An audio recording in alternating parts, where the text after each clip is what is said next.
Bugün papillomavirusa görə apardığımız qardaçıl 9 peyvəndi haqqında məlumat verəcəm.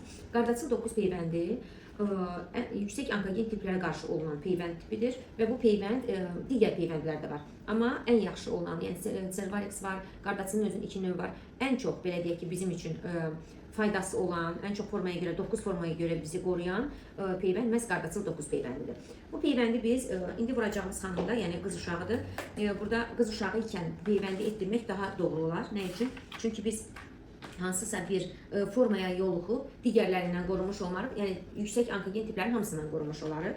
Və bu peyvəndi etməyimizdə məqsəd uşaqlıq boynu xərçəngindən qorumaqdır.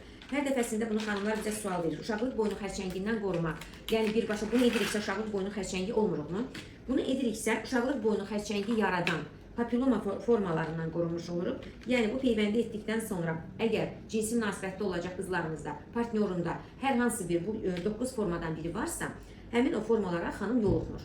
Yəni bu çox müsbət tərəfləri var bu peyvəndin və bununla 9 onkogen formadan özümüzü qorumuş oluruq və beləliklə uşaqlıq dolayısıyla desək uşaqlıq boynu xərçəngindən bu peyvənd bizi qoruyur. Və bu peyvəndi vurmamız 3 dozda aparılır. Birinci doza vurulandan 2 ay sonra ikinci doza vurulur.